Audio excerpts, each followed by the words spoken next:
Dawn broke gray over Harrow Plantation the morning everything changed. Edmund had ruled that land for 20 years, without question, without doubt, without ever truly seeing the people who worked it.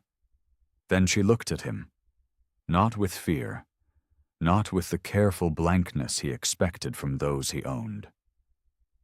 She looked at him as if she could see straight through his careful authority into the hollow man beneath.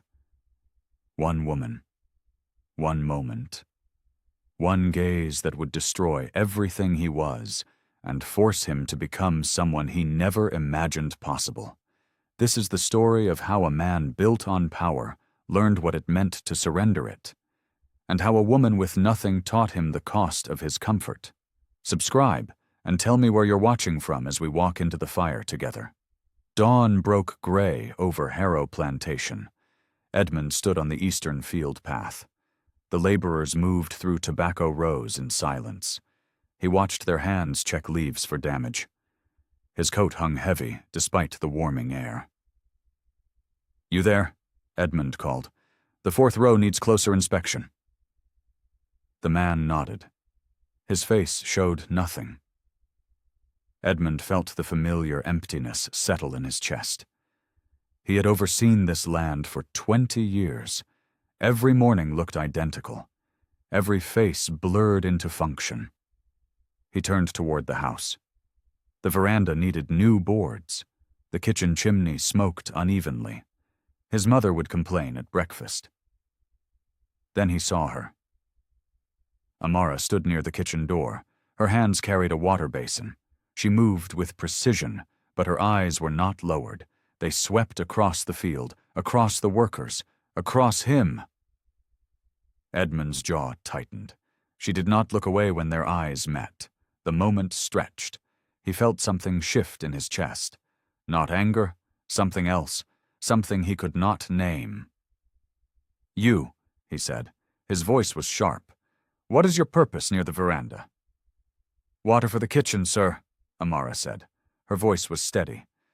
"The kitchen door is behind you." "Yes, sir." She turned, but her movements were deliberate, unhurried, as if his command were a suggestion she chose to follow. Edmund felt his breath catch. The sensation startled him. He forced his attention back to the fields, but his mind remained on the veranda, on the way she had looked at him, not with fear, not with deference, with assessment. Thomas Reed appeared from the barn path. The overseer's face was already red from exertion. His whip hung coiled at his belt. "Morning troubles already?" Thomas asked. "No," Edmund said. His voice was cold. "Ensure the fourth row receives attention." Thomas nodded. He glanced toward the house, toward where Amara had stood. "That one's been lingering too long near the main house," Thomas said. Edmund felt his chest tighten. He did not know why the comment disturbed him. He only knew it did. "See to the fields," Edmund said. Thomas walked away. Edmund remained on the path. The sun climbed higher. The laborers continued their silent rhythm, but Edmund's mind stayed fixed on the veranda, on the woman who had looked at him without flinching. He returned to the house at midday. His mother waited in the sitting room. Her embroidery lay untouched in her lap. "The girl from the kitchen quarters," Eleanor said. "She will not do." "She has done nothing improper," Edmund said. "She looks too long at things that do not concern her." Edmund felt something stir in his mind. A warning. A recognition he did not want. "I will speak with her," he said. That evening, he found Amara carrying linens toward the wash house. She paused when he approached. Her expression remained calm. "You will not linger near the veranda," Edmund said. His voice was firm. "You will complete your tasks and return to your quarters." Amara's eyes found his. She nodded once. "Yes, sir," she said, but her gaze did not waver. Edmund walked away. His hands trembled. He could not explain why. Late morning sun filled the kitchen quarters. Amara knelt beside the wash basin. Her hand scrubbed steady circles across stained linen. The heat pressed through the doorway. Sweat traced lines down her back. Sarah entered carrying a basket of beans. She set it down hard. "You're wanted in the main house," Sarah said. Her voice was tight. Amara's hand stilled. She did not look up. "When?" Amara asked. "Now. Mistress Eleanor requested you specifically." Amara stood. She dried her hands on her apron. Her face showed nothing, but her heart beat faster. She had expected this, dreaded this, prepared for this. "What did I do?" Amara asked. "Nothing yet," Sarah said. "But working inside the house means being seen, being watched." Amara folded the apron. Her movements were precise, controlled. "I've been watched since I arrived here," Amara said. Sarah stepped closer. Her eyes held worry. "Master Harrow is not cruel," Sarah said. "But he is strict. He expects silence, obedience. Do not test him." Amara's breath caught. She thought of the morning, of the way Edmund had looked at her. Not with anger, with something closer to confusion. "Strict men tremble the hardest," Amara said. Sarah's face paled. "Do not say such things," Sarah whispered. "Not even here." Amara tied a fresh apron around her waist. She smoothed the fabric. Her hands did not shake. She had learned long ago to hide fear beneath stillness. "What will I do inside?" Amara asked. "Serve tea, tend the sitting room, clean the study, whatever Mistress Eleanor requires." Amara nodded. She had served in houses before. She knew the rules. Keep your eyes down, keep your voice soft, become invisible. But she had never mastered invisibility. "You'll do well," Sarah said. Her voice softened. "Just remember where you are." "I never forget," Amara said. She walked toward the door. The main house loomed ahead. Its white columns gleamed in the sunlight. Its windows reflected clouds. It looked pristine, untouchable. Amara felt her chest tighten. She had been inside such houses. She had seen what happened behind closed doors, the cruelty that hid beneath manners, the violence that wore clean clothes. But she had also seen weakness. Men who ruled with absolute power often collapsed under the smallest pressure. They built their authority on fear, and fear made them brittle. Amara climbed the back steps. She entered through the service door. The interior was cool, dark. The air smelled of beeswax and tobacco. Eleanor Harrow waited in the hallway. Her gray dress was immaculate. Her face was carved from stone. "You will address me as Mistress Eleanor," she said. "You will not speak unless spoken to. You will not touch anything without permission." "Yes, Mistress Eleanor," Amara said. Eleanor's eyes narrowed. She studied Amara's face, her posture, her hands. "You will serve tea in the sitting room this afternoon," Eleanor said. "Master Harrow has guests arriving. You will be silent and efficient." "Yes, Mistress Eleanor." Eleanor turned away. Amara followed her deeper into the house. The hallway stretched long. Portraits lined the walls, men in dark coats, women in pale silk. All of them looked down with distant eyes. Amara felt the weight of their gazes. But she did not look away. She stepped into the house. Afternoon light angled through the sitting room windows. Edmund sat in the high-backed chair. Two neighboring planters occupied the sofa. Their conversation droned about crop yields and shipping delays. Amara entered carrying the tea service. Her steps were silent. She placed the tray on the side table. Her hands moved with careful precision. Edmund felt his attention shift. He tried to focus on the conversation, but his eyes kept returning to her movements, the way she poured without spilling, the way she anticipated which guest needed service first. "Sugar, sir?" Amara asked. "No," Edmund said. His voice was sharper than intended. She nodded. She turned to the next guest. Edmund watched her profile. Her expression remained neutral, but something in her bearing suggested she was not merely serving, she was observing. "Your household runs efficiently, Harrow," one planter said. "My mother oversees domestic matters," Edmund said. Amara moved to pour his tea. He noticed her hands. They were steady, unshaking. Most servants showed some tremor when serving him. Fear made people clumsy. She showed no fear. "The cup closer to your left hand, sir," Amara said. Edmund's jaw tightened. She had spoken before he indicated which cup he wanted. She had answered a question he had not asked. "I did not request your guidance," Edmund said. "No, sir," Amara said. Her voice was quiet. "My apology." But her eyes met his for half a second. Something shifted in her expression. Not defiance, not submission. Something between them that made his chest constrict. The guests continued talking. Edmund forced himself to respond, but his mind remained fixed on the woman standing 3 feet away. With way she had looked at him, on the certainty in her voice. She finished serving. She stepped back toward the door. Her posture was perfect. Her face was calm. But Edmund felt something unsettling rise in his throat. She had seen him, not as master, as man. "You may leave," Edmund said. Amara nodded. She left without sound. The door closed softly behind her. Edmund lifted his teacup. His hand trembled. He set it down quickly. The guests did not notice. They continued their discussion about labor costs and market fluctuations. But Edmund heard nothing.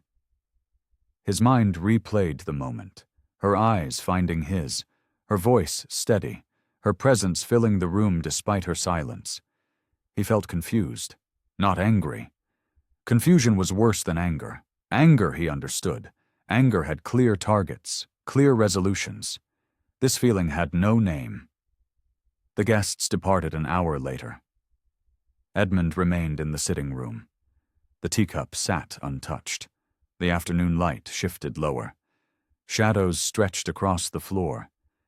He thought about calling her back, demanding an explanation for her boldness. But what would he say? That she had unnerved him by pouring tea correctly? That her composure disturbed him? Edmund stood. He walked to the window. The fields stretched toward the river. Workers moved in distant rows. Everything appeared orderly, controlled. Yet he felt control slipping. He looked at his hands. They still trembled. His hand lingered over his teacup. Evening settled over the plantation. Edmund closed himself in the study. Ledgers covered his desk. Numbers required his attention. He forced his mind toward accounts and debts. The house fell quiet. Servants completed final tasks. His mother retired early. The only sounds were distant crickets and settling wood. Then he heard voices. Edmund lifted his head. The sound came from the hallway. 2 women speaking in low tones. He recognized Sarah's voice, but the other voice was softer, melodic. Amara. Edmund felt his chest tighten. He should ignore it, return to his work. But his feet carried him to the door. He opened it an inch. The voices came from the linen closet at the hall's end. Candlelight flickered through the gap beneath the door. "Read it again," Sarah whispered. "I want to hear the ending." "It's late," Amara said. "We should finish tomorrow." "Just the last page, please." Silence stretched. Then Amara's voice rose again, this time with a different quality. She was reading aloud. The words flowed smooth, confident, each syllable pronounced with care. Edmund's breath caught. She could read, not just simple words. She read with understanding, with feeling. Her voice shaped the text into something living. He stepped closer. His hand pressed against the doorframe. His mind raced through implications. Literacy among enslaved people was illegal in Virginia. If discovered, she would face severe punishment. Whipping, sale, separation from anyone she knew. Yet here she stood, reading to another woman, her voice gentle in the darkness. Edmund felt something crack inside his chest. Not anger, intrigue, dangerous and unwanted intrigue. He should report this, confiscate whatever book she held, ensure such education ended immediately. That was his duty, his responsibility as master of this house. But he did not move. Amara finished the passage. Sarah sighed. Their voices dropped to whispers again. Edmund heard the rustle of fabric. They were preparing to leave the closet. He stepped back. His movements were silent. He retreated to his study. He closed the door almost completely, but he left a crack, enough to see them emerge. Amara appeared first. She carried no book. She must have hidden it. Her face showed the same calm mask she always wore, but her eyes held something else now. A light, a satisfaction. Sarah followed. The two women walked toward the service stairs. Their steps faded into silence. Edmund remained in his doorway. His hand gripped the frame. His mind churned through what he had witnessed, through what it meant, through what he should do. He should punish her. Stop this immediately. Restore proper order. But he felt no desire to punish, only curiosity. Fierce and consuming curiosity about who this woman was, about what thoughts moved behind her careful exterior. Edmund returned to his desk. He stared at the ledgers. The numbers made no sense. His concentration had shattered. He thought about her voice, the way she shaped words, the gentle authority in her reading.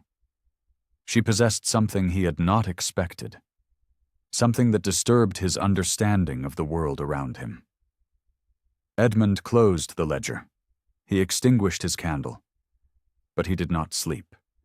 He closed his door, yet kept listening. The next day brought heavy clouds. Edmund walked the garden path after breakfast. His mind remained unsettled. Sleep had not come easily. When it did, his dreams filled with voices, with words read in darkness. He saw Amara near the herb garden. She knelt beside the rosemary. Her hands worked soil around the stems. She moved with the same precision she brought to every task. Edmund approached. His boots crunched gravel. She looked up. Her face showed no surprise. "Stand," Edmund said. Amara rose. She brushed dirt from her apron. Her eyes found his. Calm. Steady. "Where did you learn to read?" Edmund asked. The silence stretched. Amara's expression did not change, but something flickered behind her eyes. Calculation. Assessment. "I do not read, sir," Amara said. "I heard you last night." Her hands stilled, but her voice remained level. "Then you heard wrong, sir." Edmund felt his jaw tighten. She was lying. They both knew it. But her lie was delivered with such calm certainty that it almost convinced him. "Who taught you?" Edmund asked. His voice was quieter now. "I will not punish them if you tell me."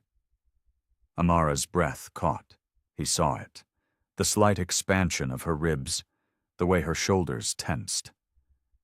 "No one taught me anything, sir," she said. Edmund stepped closer. He could see her pulse in her throat, rapid despite her controlled exterior. She was afraid, but she would not show it. "Literacy is dangerous," Edmund said.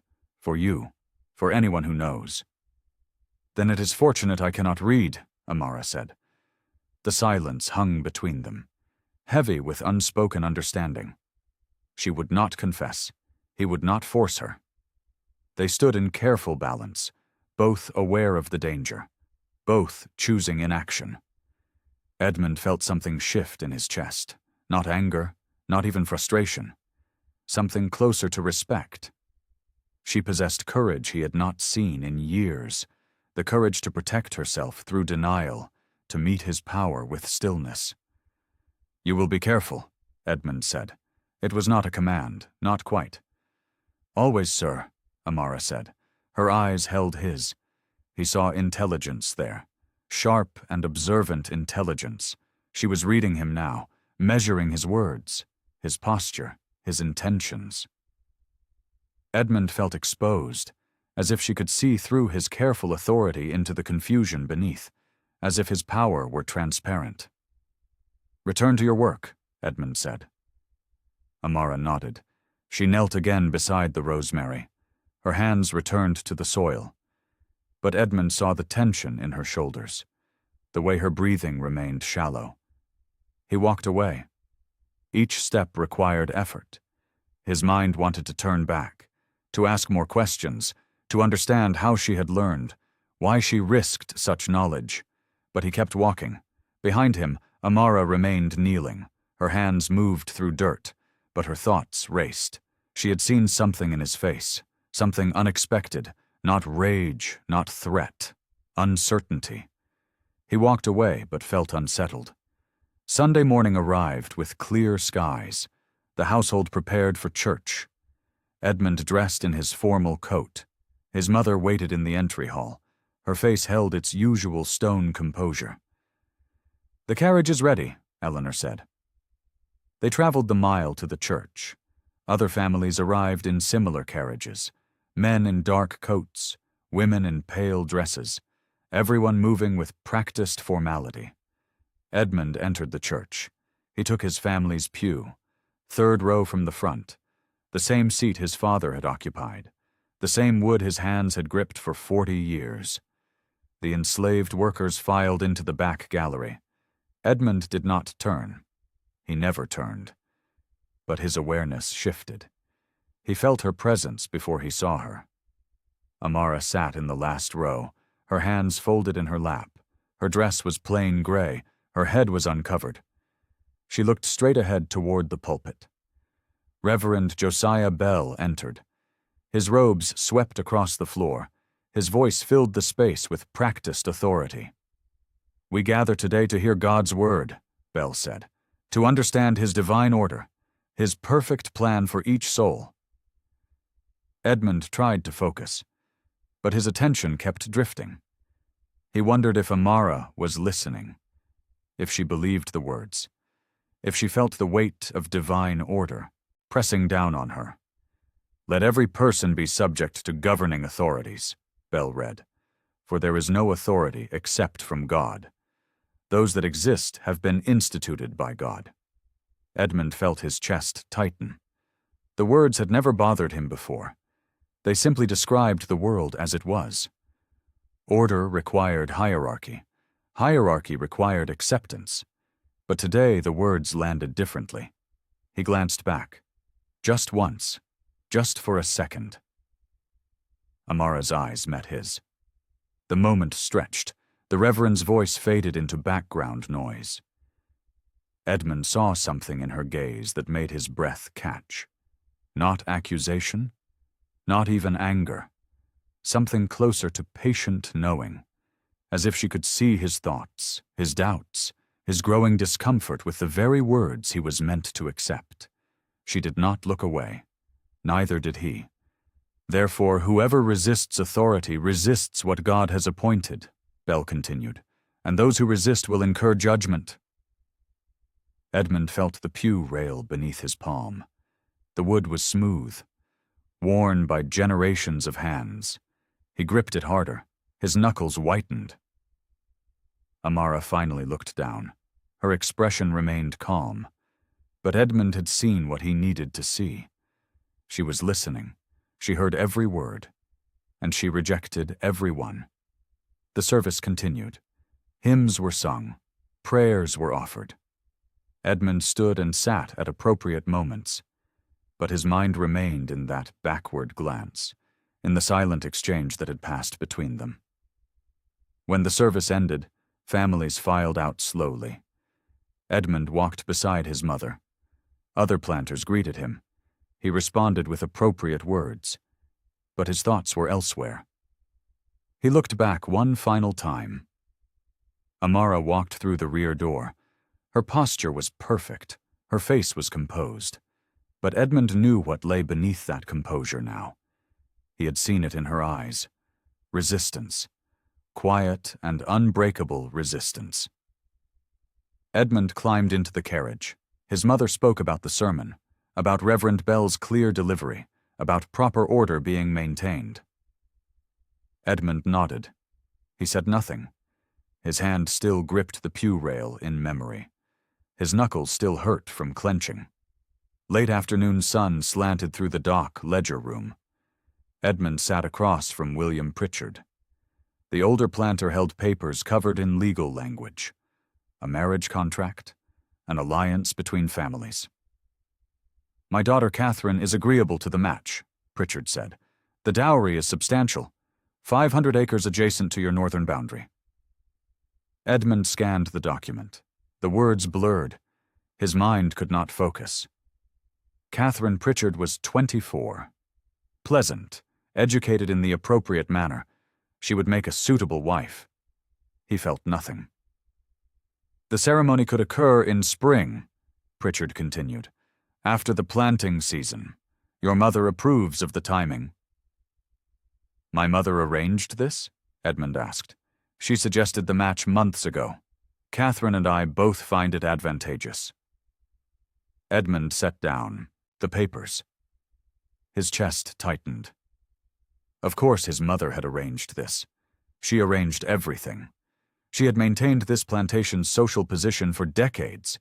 She would not allow him to avoid marriage indefinitely. "I need time to consider," Edmund said. Pritchard's face hardened. "Time for what? The terms are generous. The alliance strengthens both families." "Nevertheless, I require time." Pritchard stood. His chair scraped against the floor. The sound was harsh in the small room. "Your mother assured me of your agreement," Pritchard said. His voice was cold. "Perhaps we should discuss this with her present." Edmund felt anger rise in his throat, but he swallowed it. Anger would accomplish nothing. He needed to think, to understand why this arrangement felt like a trap closing around him. 2 weeks, Edmund said. "I will provide my answer in 2 weeks." Pritchard gathered his papers. His movements were stiff, offended. "Do not wait too long, Harrow. Catherine has other suitors." He walked toward the door. Edmund remained seated, his hands pressed flat against the desk. He felt trapped, cornered by expectation and duty. Then he sensed movement. The door was partially open. A shadow stood just beyond the frame. Edmund's attention sharpened. He knew that posture, that stillness. Amara. She had heard everything, every word about marriage, about arrangements, about duty. Edmund stood. He moved toward the door, but he did not call out, did not command her to reveal herself. He simply waited. Amara stepped into view. Her arms held folded linens. Her face showed its usual calm. But her eyes held something different now. Knowledge, understanding, perhaps pity. "The linens for the guest room, sir," Amara said. Her voice was steady. "Leave them in the hall," Edmund said. She nodded, but she did not move. The silence stretched. Edmund felt his pulse quicken. She had heard his entire conversation. She knew he was being arranged like property, traded for land and alliance, just as she had been. The parallel struck him with physical force. He felt his breath catch. They were both bound, both trapped by systems larger than themselves, both subject to decisions made by others. But her cage was far smaller than his. "Will that be all, sir?"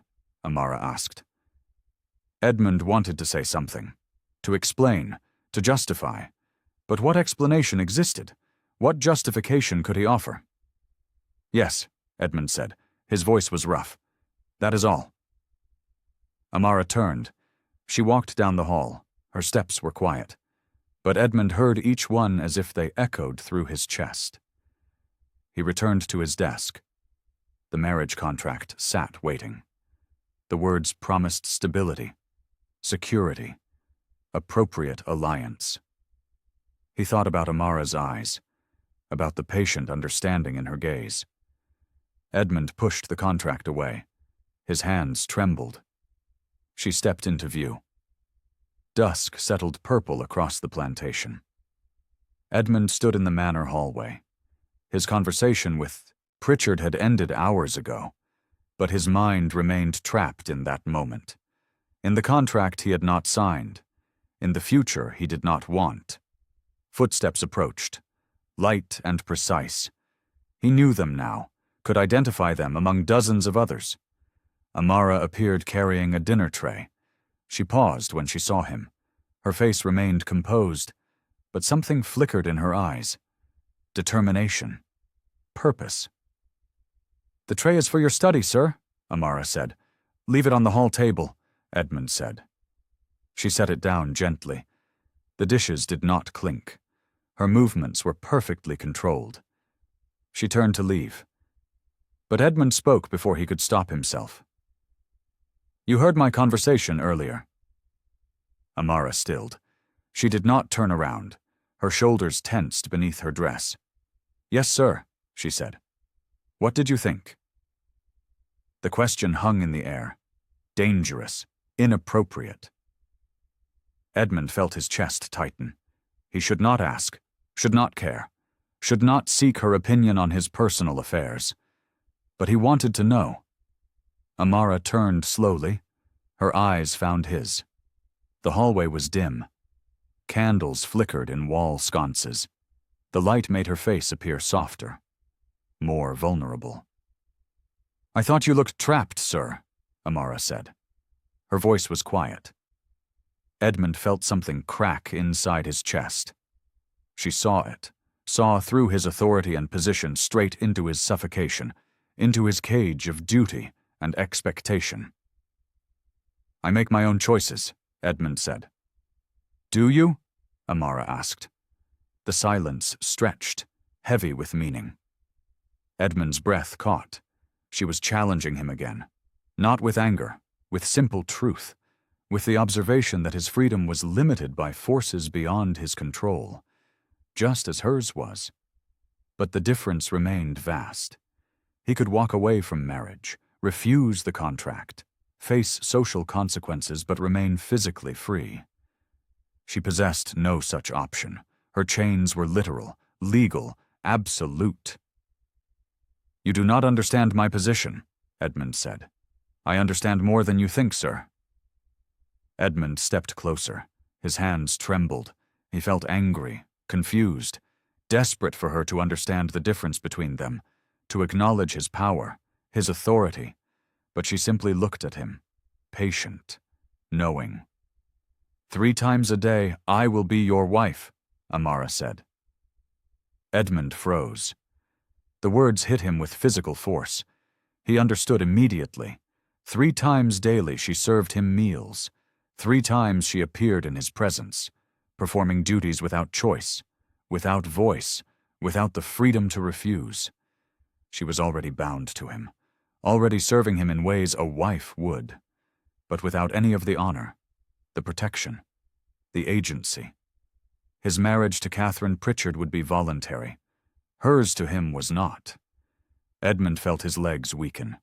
The comparison destroyed him, stripped away every justification he had built around his position, around his authority. Amara held his gaze. She was not accusing him. She was simply showing him what he already knew, what he had refused to see. "Leave," Edmund whispered. His voice was broken. "Sir, leave, now, all of you." Amara stepped back. Her face showed concern, but she obeyed. She walked quickly toward the service stairs. Edmund heard her call to Sarah, heard other servants moving, the house emptied of activity. He stood alone in the hallway. The dinner tray sat untouched. Candles burned lower. Shadows lengthened. Edmund felt his chest constrict. His breath came shallow, rapid. He leaned against the wall, his hand pressed against his ribs as if he could physically hold himself together. But he was breaking. Had been breaking since the moment she first looked at him, since the moment her steady gaze stripped away his careful control. He slid down the wall, sat on the floor. His head fell into his hands. Edmund sat alone, unable to breathe. Morning light filled the breakfast hall. Edmund sat at the head of the table. His mother occupied her usual place to his right. The newspaper lay folded beside his plate. He had not touched it. Amara entered carrying the coffee service. Her movements were silent, professional. She did not meet his eyes. Edmund felt his chest tighten. He kept his gaze fixed on his plate, on the eggs growing cold, on anything except her presence 3 feet away. "Coffee, sir?" Amara asked. "Yes," Edmund said. His voice was rough. She poured. Her hand was steady. The liquid filled his cup without spilling. She moved to serve Eleanor. The entire interaction lasted seconds. But Edmund felt each moment stretch into painful clarity. He had not slept. His mind had replayed her words endlessly. 3 times a day, "I will be your wife." The accusation had carved itself into his thoughts, into his understanding of everything he had accepted without question. "You look unwell," Eleanor said. "Did you sleep poorly?" "The accounts required attention," Edmund said. Eleanor's eyes narrowed. She studied his face, his hands, the way he avoided looking at the woman serving them. "The Pritchard contract should be signed," Eleanor said. "William expects your response." Edmund felt his jaw tighten. He forced himself to lift the coffee cup. The liquid was too hot. It burned his tongue. He welcomed the pain. "I am considering the terms," Edmund said. "There is nothing to consider. The match is appropriate." Amara moved toward the door. Edmund's eyes followed her despite his best effort. He saw the set of her shoulders, the controlled precision of her steps. She was avoiding him as carefully as he was avoiding her. But the avoidance itself created connection.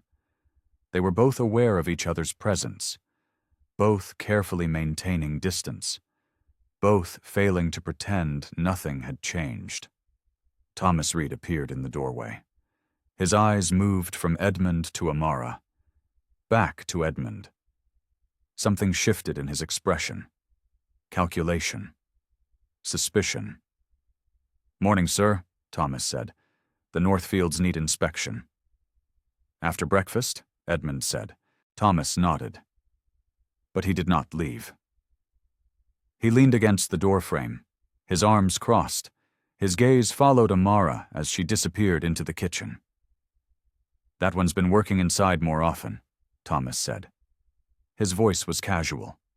Too casual. "My mother required additional household staff," Edmund said. "She's been lingering near your study, near the library, places she has no business being." Edmund felt his breath catch. His mother's attention sharpened. He forced his expression to remain neutral. "If you have concerns about her duties, address them with my mother," Edmund said.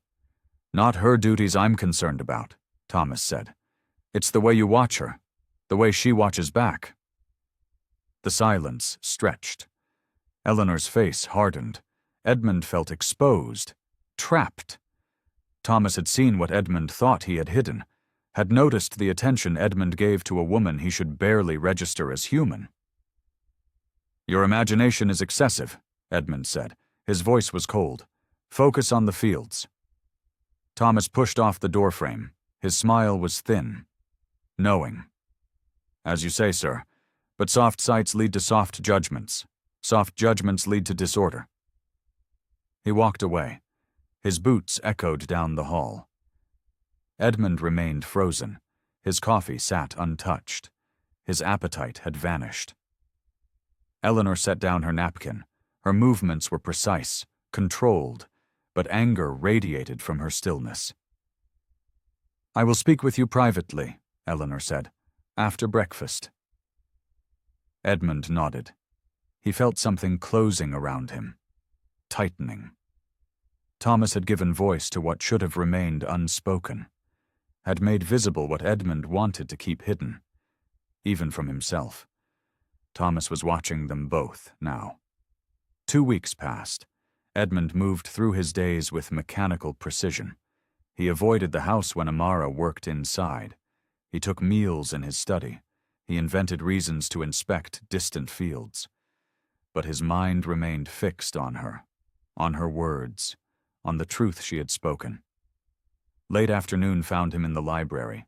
The shelves held books his father had collected, histories, philosophy, agricultural treatises, and on the highest shelf, volumes in Latin and Greek that no one had touched in years. Edmund climbed the ladder. His hands found the small Latin primer, basic grammar, simple translations, the kind of text used to teach children. He descended. The book felt heavy in his hands. Dangerous. If discovered giving this to her, the consequences would be severe, for both of them. But he could not stop himself. Edmund waited until dusk, until the house fell quiet. He walked to the linen closet where he had heard her reading. He placed the book behind a stack of folded sheets, hidden but discoverable to someone who knew where to look. He left no note, no explanation, just the book itself. An offering, an acknowledgement, perhaps an apology. Edmund returned to his study. He sat in the darkness. He did not light candles. He simply waited. Hours passed. He heard the house settle, heard distant movements as servants completed evening tasks, heard nothing that indicated his gift had been found. Then footsteps approached. Light, careful. They paused outside his study door. Edmund's breath caught. He remained still, silent.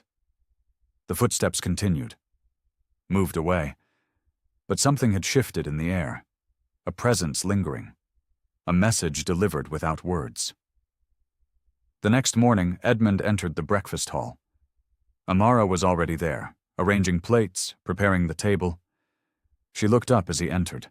Their eyes met. The moment stretched. Edmund felt his chest tighten. He saw recognition in her gaze. Understanding. She had found the book.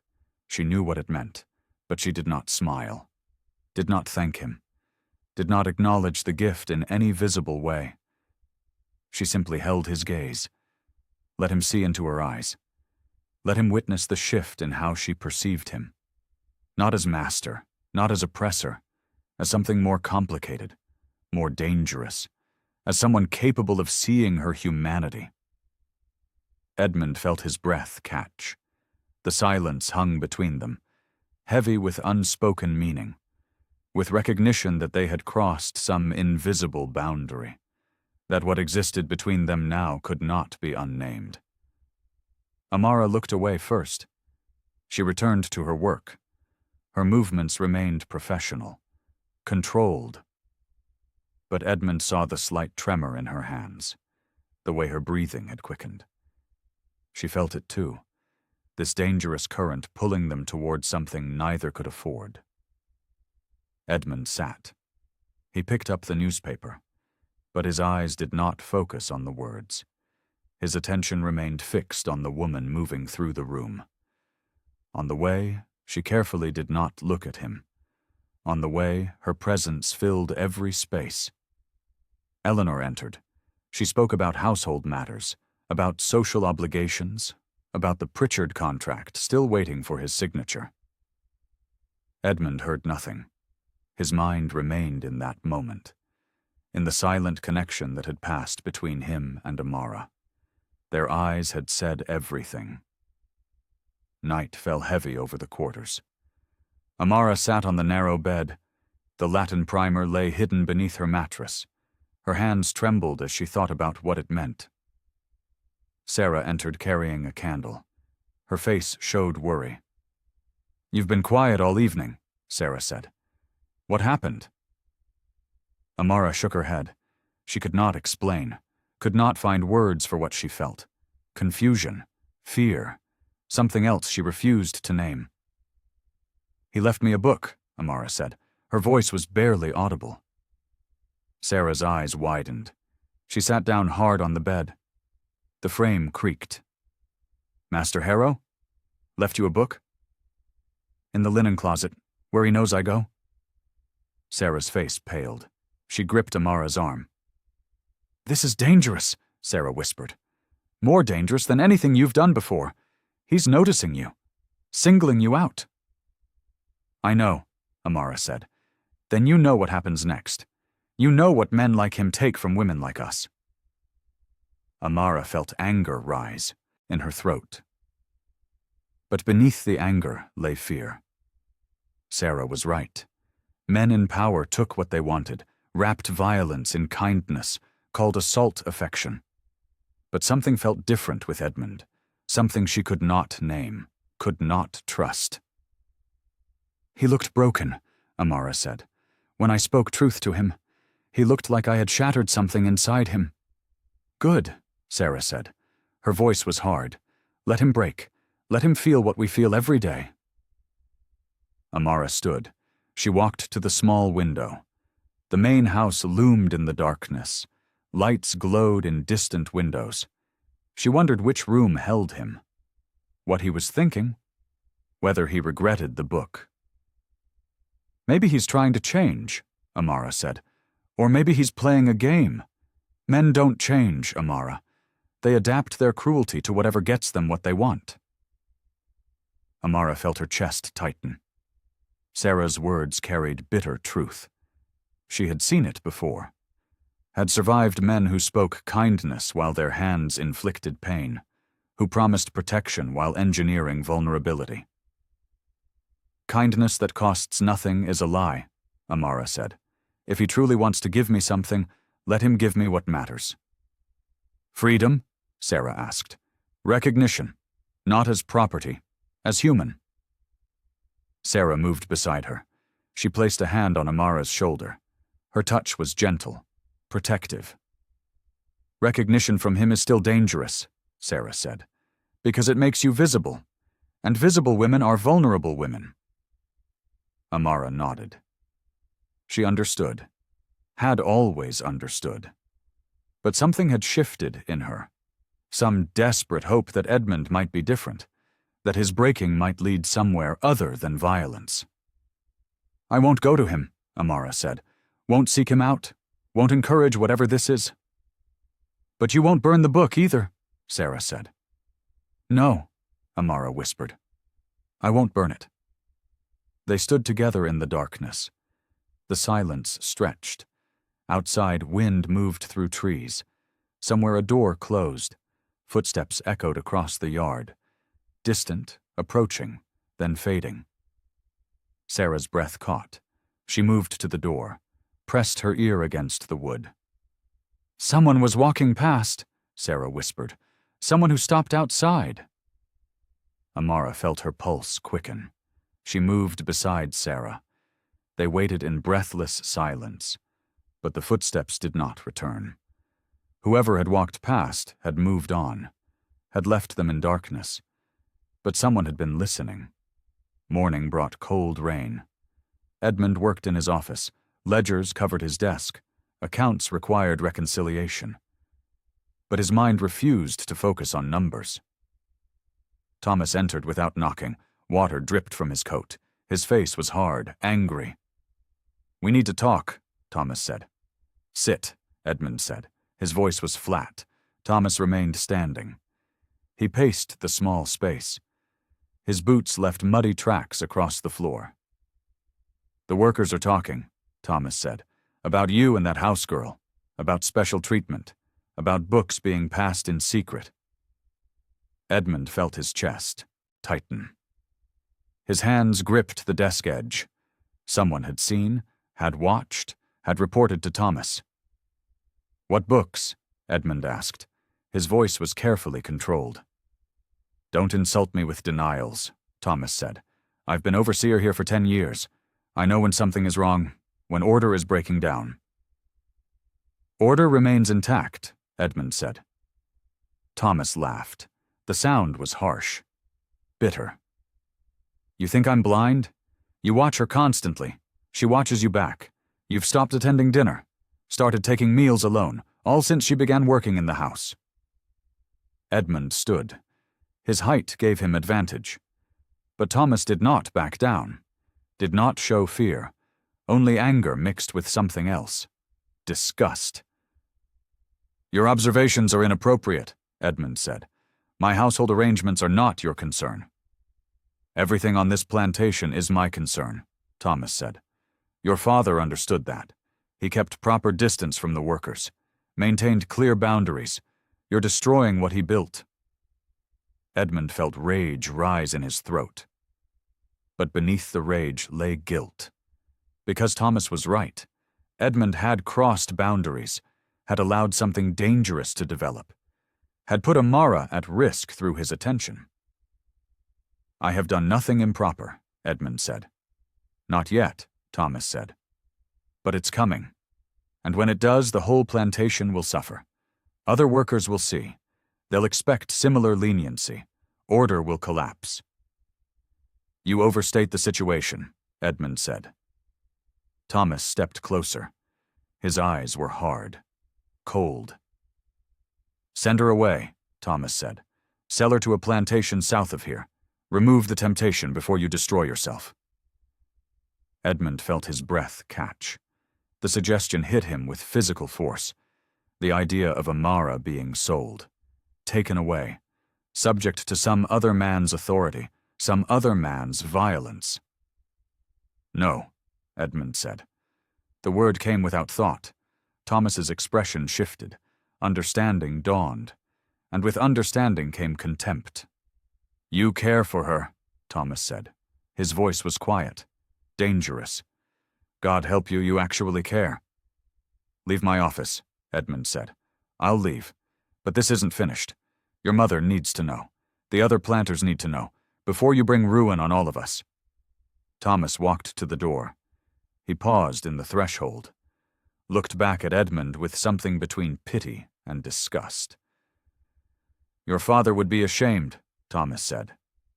He left. The door closed hard. Edmund remained standing. His hands shook. His breath came rapid, shallow. Thomas would tell Eleanor, would spread whispers among the other planters, would make visible what Edmund had tried to keep hidden. And Amara would suffer for it, would face punishment for something she had not chosen, for being noticed, for being human in a world that demanded she remain invisible. Edmund moved to the window. Rain streaked the glass. Through the distortion he saw figures moving across the yard, saw Thomas approaching the work sheds, saw him stop, turn. His gaze fixed on something. Edmund followed the line of sight, saw Amara crossing toward the kitchen, her head bowed against the rain, her arms wrapped around herself. Thomas watched her with cold calculation. Sunday brought market day. Families gathered in town. Merchants displayed goods beneath canvas awnings. Edmund walked beside his mother through the crowd. His mind remained trapped in Thomas's words, in the threat they carried. William Pritchard appeared with his daughter Catherine. She smiled politely. Her dress was pale blue. Her manner was everything appropriate. "Harrow," Pritchard said, "have you considered the contract?" "I have," Edmund said. His voice was flat. Catherine's smile faltered. She sensed his reluctance. Edmund felt guilt rise in his chest. She deserved better than a husband who agreed only from obligation. "Perhaps we could discuss details," Pritchard said, "over dinner this week." "Perhaps," Edmund said. He moved away before Pritchard could press further. Eleanor's displeasure radiated from her silence. She would demand explanations later, demand he sign the contract, demand he stop this foolish resistance. Edmund stopped near a fabric merchant. Other planters gathered nearby. Their conversation carried across the space. Edmund's attention sharpened when he heard Thomas's name. "Reed says Harrow's gone soft," one man said, "letting workers read, showing favoritism to one of the house girls." "Dangerous precedent," another replied. "These sympathies spread. Soon we'll have rebellion on our hands." Edmund felt rage ignite in his chest. Thomas had already begun spreading poison, already worked to undermine Edmund's authority, already put Amara at risk through gossip. "Excuse me," Edmund said. He moved toward the group. The men turned. Their faces showed surprise, then calculation. They had not expected to be overheard. "You were discussing my plantation," Edmund said. His voice was cold. "Just concerns," one man said, "about maintaining proper order. My order is maintained. My workers are productive. My household runs efficiently. What happens on my land is not subject to your judgment." The men exchanged glances. One cleared his throat. "Reed says you defended a worker against his correction, publicly questioned his authority." Edmund's jaw tightened. The incident had occurred 3 days ago. Thomas had accused a man of theft. The evidence was circumstantial. Edmund had demanded proof before punishment. Thomas had taken it as personal insult. "I require evidence before punishment," Edmund said. "That is not sympathy. That is justice." "Justice?" one planter laughed. "For them? Their property, Harrow. Discipline doesn't require trials." Edmund felt something snap inside him. The casual cruelty. The assumption of absolute power without accountability. He had lived with these attitudes his entire life, had accepted them without question. But Amara's eyes had shown him different, truth, had revealed the humanity his world demanded he ignore. "A man deserves to know his accusation before facing punishment," Edmund said. "That is reasonable. That is moral." "Moral?" another planter said. His voice dripped contempt. "You sound like those Quaker abolitionists up north. Next you'll be freeing them all." The group laughed, but their laughter held edge. Threat. They saw Edmund as dangerous now, as someone whose sympathies might spread, whose influence might undermine the entire system they had built. Edmund turned away. He walked back through the market. His mother waited near the carriage. Her face was stone, cold. She had heard everything. "Your father would be horrified," Eleanor said. Her voice was quiet, deadly. Edmund helped her into the carriage. He said nothing. There was nothing to say. She was right. His father had never questioned, never doubted, never seen enslaved people as anything beyond property. But Edmund could no longer see the world through his father's eyes. Amara had changed his vision, had forced him to see what he had spent his life ignoring. And there was no going back. Eleanor's stare followed him home. Afternoon light filled the manor sitting room. Edmund paced before the windows. His mind churned through consequences, through social isolation, through financial pressure other planters could apply. Amara entered carrying fresh linens. She paused when she saw him. Her face showed careful neutrality, but Edmund saw tension in her shoulders. She had heard about the market, about his defense of a worker, about the gossip spreading through the plantation. "Leave those," Edmund said. His voice was rough. "I need to speak with you." Amara set down the linens. She remained near the door, escape route clear. Edmund recognized the calculation. She expected violence, expected him to vent his frustration through punishment. "Close the door," Edmund said. She hesitated. Fear flickered in her eyes, but she obeyed. The door closed softly. They stood in silence. The space between them felt vast despite the room's modest size. "You must stop reading," Edmund said.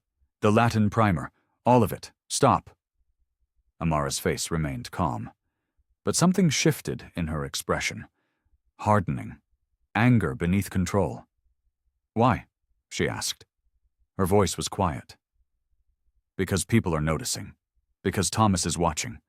Because I cannot protect you if you continue to draw attention." "I did not ask for your protection," Amara said. Edmund felt frustration rise in his chest. She did not understand, could not see the danger closing around them both. The way his defense of her had marked them both as suspicious, as dangerous. "You need protection whether you ask for it or not," Edmund said. "The plantation system is unforgiving. One mistake can destroy you." "The plantation system destroys me daily," Amara said. Her voice remained steady. "Your sudden concern does not change that." Edmund stepped closer, his hands clenched at his sides. He wanted her to understand, to see that he was trying, that he was risking everything to give her small freedoms. But Amara's eyes held no gratitude, only patient observation. "I gave you the book," Edmund said. "I defended a worker against false accusation. I am trying to change things within the limits of what is possible." "You cannot give what you don't believe is mine," Amara said. The words struck Edmund with devastating clarity. She was right. He still thought of literacy as something he granted, freedom as something he allowed, humanity as something he acknowledged rather than something that existed independent of his recognition. He still saw himself as the one with power to give or withhold, still positioned himself above her, still assumed his judgment mattered more than her inherent rights. "I am trying," Edmund said. His voice cracked. "I know," Amara said. Her voice softened slightly. "But trying is not enough. Not while you still believe you own the right to decide what I deserve." Edmund felt his legs weaken. He moved to the chair, sat heavily. His hands covered his face. She was dismantling everything he thought he understood, every justification he had built, every compromise he thought represented progress. "What do you want from me?" Edmund asked. "Nothing you can give while maintaining what you are," Amara said. The silence stretched, heavy, final. Edmund understood. She wanted his entire world dismantled, his authority destroyed, his privilege abandoned. Anything less was simply variation on the same oppression, and he did not know if he could do it, did not know if he possessed the courage to destroy everything he was. "Leave," Edmund whispered. Amara nodded. She opened the door, stepped into the hall. Edmund remained in the chair, alone, broken. He had no answer for her. Night brought heavy rainstorm. Thunder rolled across the plantation. Lightning split the darkness. Edmund stood at his study window watching water pour from the sky. A knock sounded at his door. Reverend Bell entered without waiting for response. His coat dripped water. His face showed concern. "Your mother sent word," Bell said. "She is worried about you, about your recent behavior." Edmund did not turn from the window. He watched rain obscure the fields, blur the boundary between earth and sky. "My behavior is not her concern," Edmund said. "When it affects the entire household, it becomes everyone's concern," Bell said. He moved closer. "The gossip from market day has spread. People are saying you've developed inappropriate sympathies, dangerous sympathies." "People say many things," Edmund said. "Edmund," Bell's voice held warning. "I have known you since childhood. I watched your father shape you into a proper man. Do not dishonor his memory with this foolishness." Edmund finally turned. His face felt carved from stone, cold, hard. "My father built his wealth on human bondage. He justified cruelty with scripture. He called violence order. Is that the legacy you want me to honor?" Bell's eyes widened. He stepped back. Shock replaced concern. "Your father was a righteous man," Bell said. "He understood God's plan, the natural hierarchy, the divine order that maintains civilization." "Divine order," Edmund repeated. His voice was bitter. "Convenient how God's plan always aligns with the comfort of powerful men." "You speak blasphemy," Bell said. Edmund laughed. The sound was harsh, empty. "I speak truth. The truth I have spent my life avoiding. The truth a woman with no power forced me to see." Bell's face hardened. Understanding dawned. "The house girl," Bell said. "This is about her. She has tempted you, led you astray with her presence." "She has done nothing," Edmund said. His voice was sharp. "She simply existed, and I finally noticed." "Noticing is the danger," Bell said. "These people are not meant to be seen as we are. God made them different, lesser.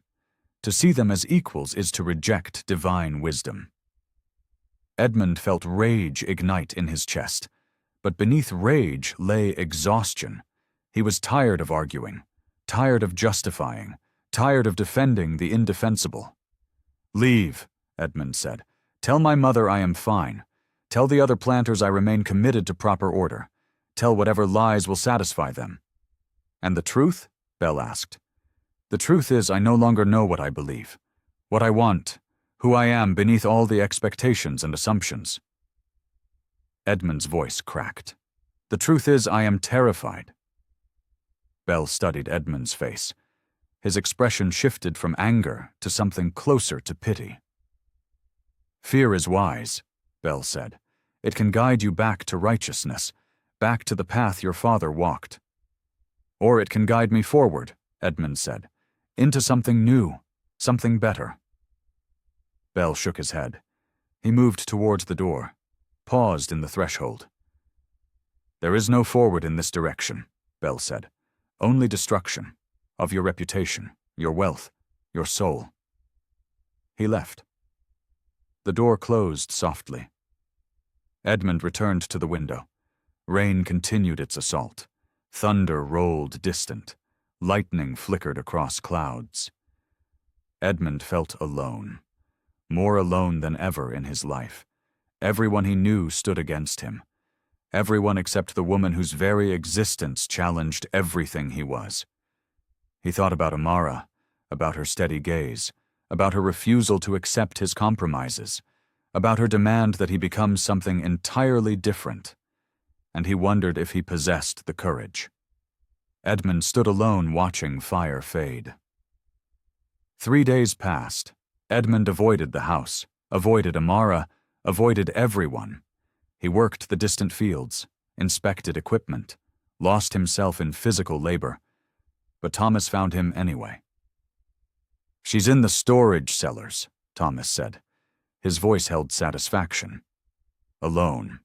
Thought you should know." Edmund's chest tightened. He recognized threat in Thomas's tone. Recognized setup. Thomas wanted Edmund to go, wanted to catch them together, wanted proof of impropriety. But Edmund could not ignore the danger, could not leave Amara alone with Thomas's knowledge, with whatever trap he had set. Edmund walked to the cellars. His heart pounded, his hands trembled. He descended the stone steps, heard voices below, heard Thomas's harsh tone, heard Amara's quiet resistance. He reached the bottom, saw them in the dim light. Thomas stood too close. His hand gripped Amara's arm. She pulled against his hold. Her face showed no fear, only cold anger. "Release her," Edmund said. His voice was deadly quiet. Thomas turned. His smile was thin, triumphant. "Found her down here alone," Thomas said. "Disobeying orders, taking supplies without permission." "Release her," Edmund repeated. Thomas's grip tightened. Amara winced. Edmund felt rage explode in his chest. He moved forward, grabbed Thomas's wrist, twisted until the overseer released her. "Touch her again and I'll remove you from this plantation," Edmund said. Thomas stepped back, but his eyes gleamed with victory. He had what he wanted. Proof of Edmund's excessive protection. Evidence of inappropriate attachment. "The other planters will hear about this," Thomas said. "Your mother will hear. Everyone will know you defended her against proper discipline." "Get out," Edmund said. Thomas climbed the stairs. His laughter echoed in the stone space. Edmund turned to Amara. She rubbed her arm where Thomas had gripped. But her face showed no gratitude. only troubled thought. "Are you hurt?" Edmund asked. "No," Amara said. Her voice was flat. "He set a trap, to catch us together, to prove—" "I know what he did," Amara said. She stepped away from Edmund, put distance between them. "And I know what you did." "I protected you," Edmund said. "You claimed me," Amara said. Her voice was quiet, sharp. In front of him, you asserted ownership more absolute than any paper could convey. Edmund felt his breath catch. She was right. His defense had not freed her, had only demonstrated that she belonged to him, that his authority superseded Thomas's, that she was his property to protect. "I did not mean—" Edmund started. "Intent does not matter," Amara said. "Only result. And the result is I am now more trapped than before, because Thomas will spread this, because other men will see me as your particular interest, because I carry the mark of your attention." She moved towards the stairs. Edmund wanted to stop her, to explain, to make her understand he was trying, that he was risking everything. But she was right. His protection was another form of cage. His kindness was still expressed through power. His care still assumed ownership. "I do not know how to help you," Edmund said. His voice broke. Amara paused on the stairs. She looked back at him. Her face held sadness, pity, perhaps understanding. "Then stop trying," she said. "Stop offering kindness that costs you nothing. Stop protecting me in ways that bind me, tighter." She climbed the stairs, disappeared into daylight. Edmund remained in the cellar, in the cold stone darkness. That night, Sarah found Amara in their quarters. Amara sat on the bed. Her face was calm, but her hands shook. "What happened?" Sarah asked. Amara told her everything, about Thomas, about Edmund, about the way his protection had become another chain. "He thinks he's saving you," Sarah said. "I know," Amara whispered, "but even his kindness cages me." "Even his kindness cages me." 2 months passed. Summer heat pressed down on the plantation. Edmund worked longer hours, avoided the house, avoided conversations. The isolation grew deeper each day. Thomas maintained careful distance. But his eyes followed Edmund constantly, measuring, waiting, building evidence for whatever final accusation he planned. The tobacco harvest came in poor. Profits fell below projections. Edmund reviewed ledgers in his study. The numbers told a harsh story. Expenses exceeded income. Debts accumulated. The plantation required immediate capital. His mother entered without knocking. Her face was stone, cold. She carried letters in her hand. "William Pritchard has withdrawn his daughter's engagement," Eleanor said. "He cites your unstable temperament and concerning sympathies." Edmund felt nothing. The news should have devastated him, should have ignited panic, but he felt only emptiness. "I see," Edmund said. "That is your response?" Eleanor's voice was sharp. "You have destroyed a valuable alliance, damaged our family's reputation, for what?" "I do not love Catherine Pritchard," Edmund said. "Love?" Eleanor laughed. The sound was bitter. "Love has nothing to do with marriage. Marriage is alliance, security, continuation of family legacy." Edmund stood. He moved to the window. The fields stretched toward the river. Workers moved through rows, their bodies bent under the sun's weight. "Father built this legacy on human suffering," Edmund said. "Perhaps it deserves to end." Eleanor's breath caught. She moved beside him. Her hand gripped his arm.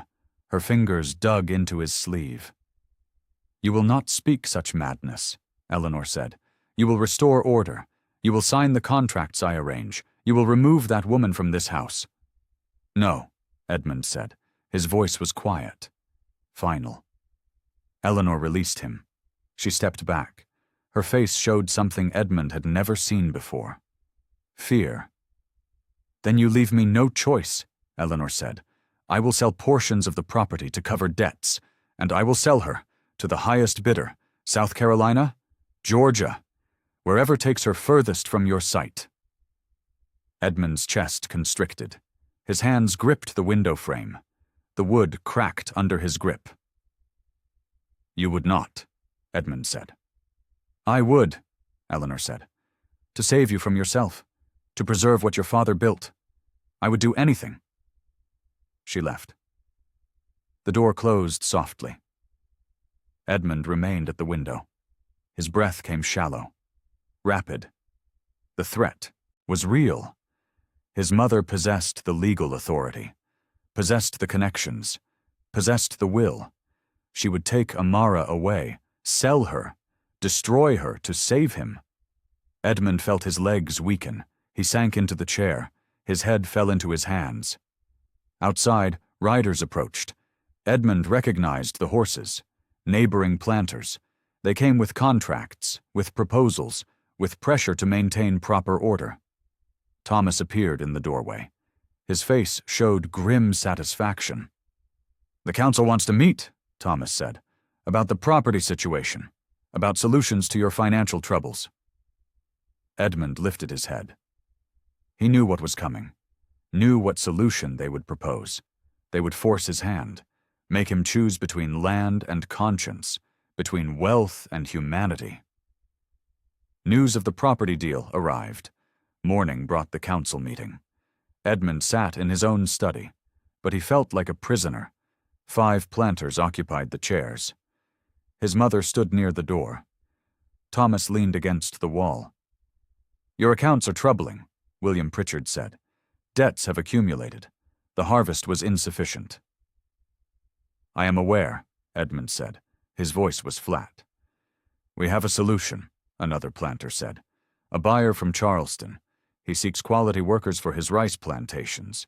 He offers premium prices. Edmund's chest tightened. He knew what was coming, knew which workers they had already selected. I am not selling anyone, Edmund said. You have no choice, Pritchard said. The debts must be paid. The plantation must remain viable. Thomas pushed off the wall. He placed papers on Edmund's desk.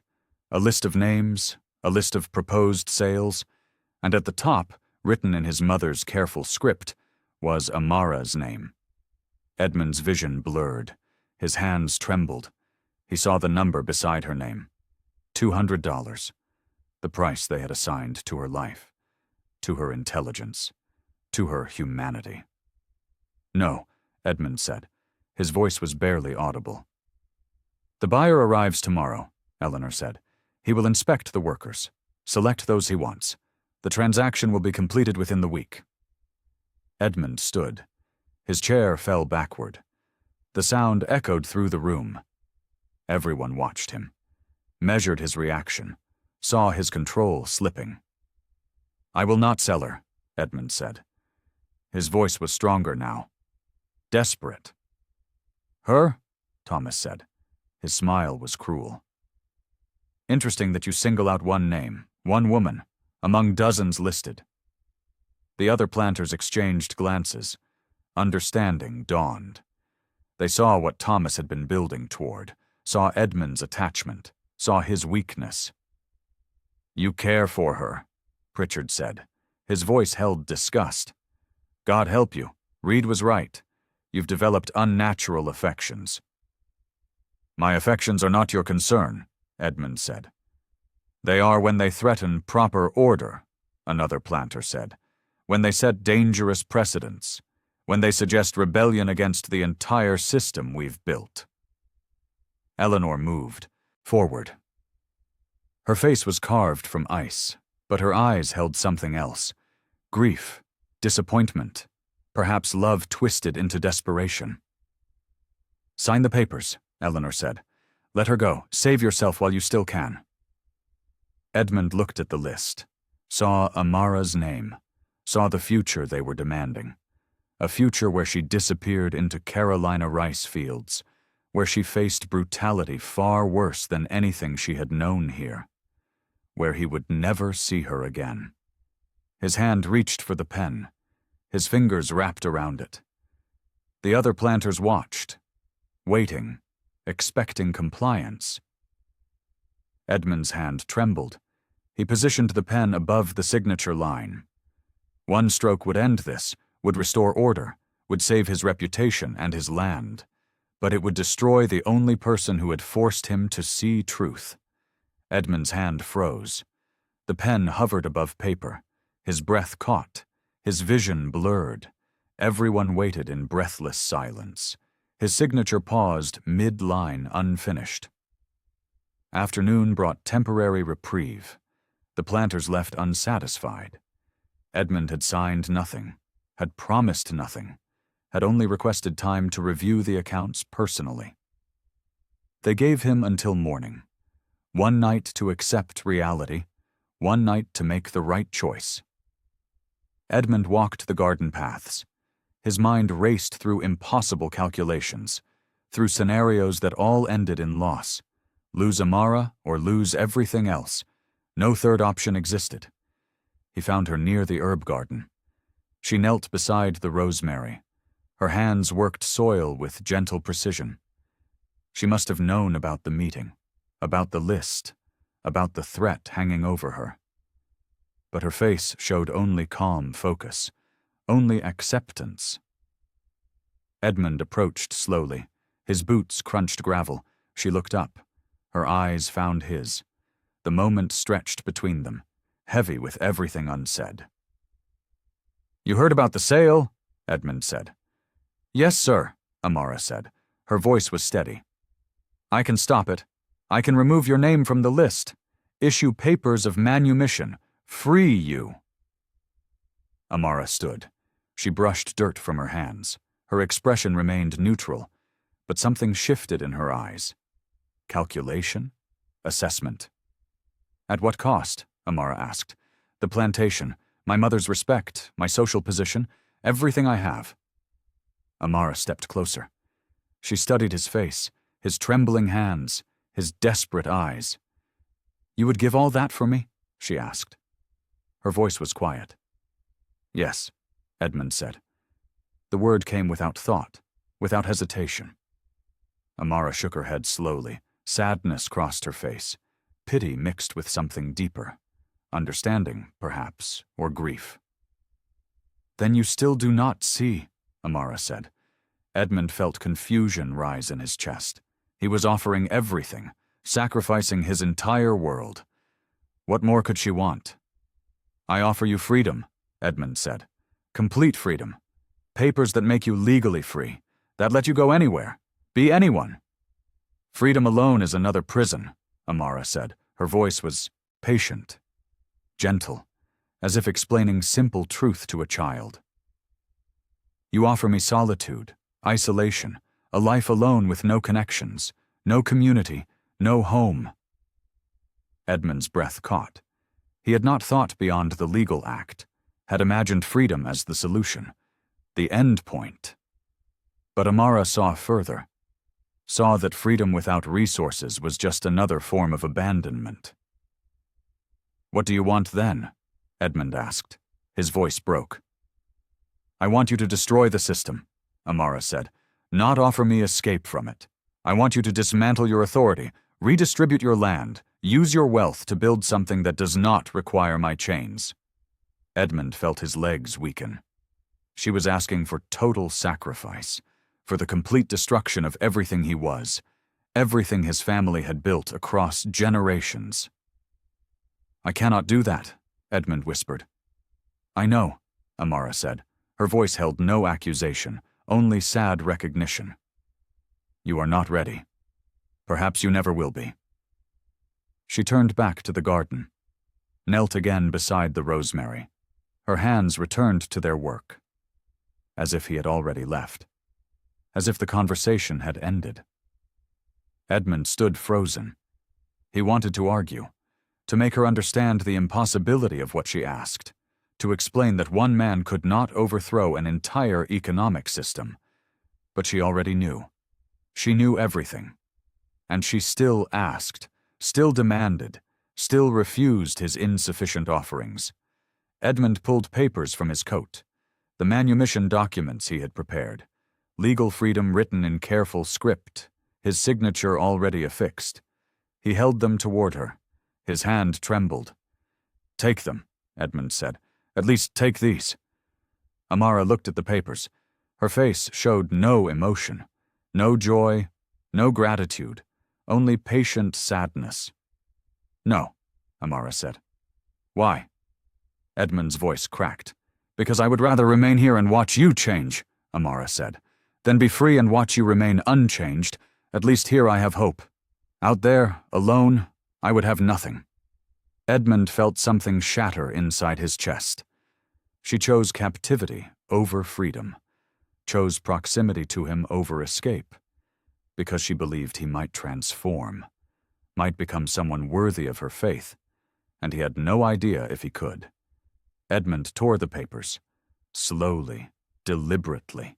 Each rip sounded like finality, like doors closing, like hope dying.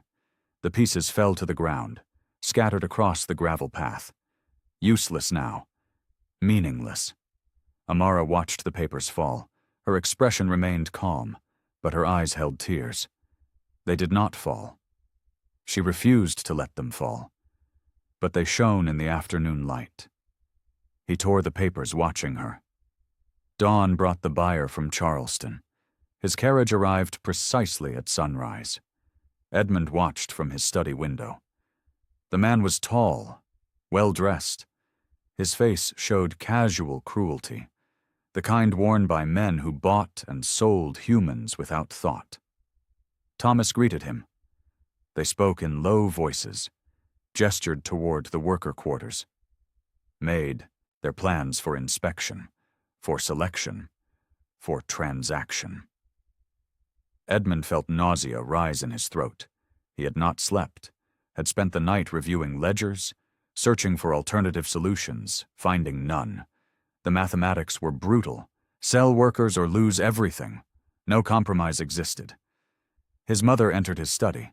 Her face was carved from stone, but her eyes held something softer. Concern. Perhaps even love. "The buyer is here," Eleanor said. "The papers are ready. You need only sign." "I cannot," Edmund said. His voice was hollow. "Then you will lose the plantation, lose your heritage, lose everything your father built." "Perhaps that is justice," Edmund said. Eleanor's breath caught. She moved to his desk. Her hands pressed flat against the wood. Her voice dropped to urgent whisper. "This is not justice. This is madness. One woman has corrupted your thinking, has made you believe you owe her something more than what law requires." "I owe her everything," Edmund said. "Her humanity, her dignity, her rights as a person born free under God." "She was not born free," Eleanor said. Her voice was harsh. "She was born property, bought and paid for. That is law. That is order. That is reality." Edmund stood. He faced his mother, saw her desperation, saw her fear for him, saw her trapped within the same system that trapped everyone. "Then I reject that reality," Edmund said. Eleanor stepped back. Her face paled. She looked at him as if seeing a stranger, someone foreign, dangerous.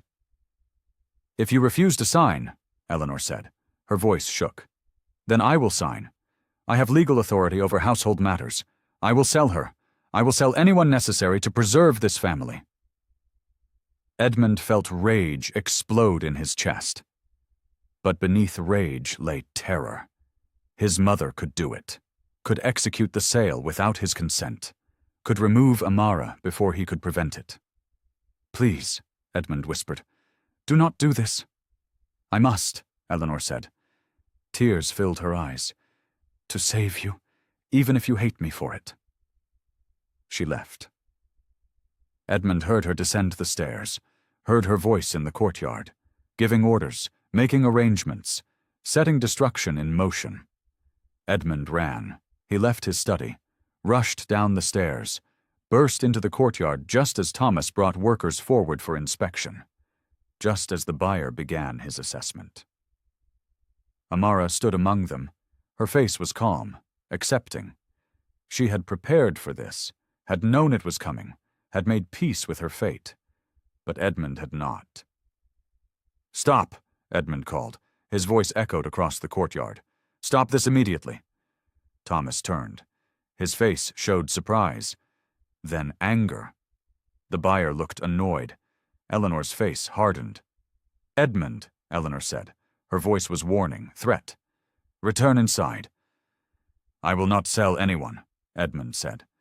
His voice was desperate now, cracking. "I will find another way. I will mortgage the land. I will sell equipment, horses, furniture, anything but people." "There is no other way," Thomas said. His voice held satisfaction. "The debts are too large, the timeline too short. This is the only solution." Edmund looked at Amara. She met his eyes. Her expression held no plea, no begging, only patient observation. She was watching what he would choose, what he would become in this moment. And Edmund realized the truth. This was the test, the ultimate confrontation. Choose the system or choose her, choose his world or choose transformation. He could not have both. Thomas stepped forward. His hand reached for Amara's arm, to lead her toward the buyer, to complete the transaction. Edmund moved. He placed himself between them. His body blocked Thomas's path. His face showed something he had never felt before. Absolute refusal. Complete rejection of everything he had been. "Touch her, and I will destroy you," Edmund said. His voice was deadly quiet. The courtyard fell silent. Other planters who had gathered to witness the transaction stared, shocked, horrified.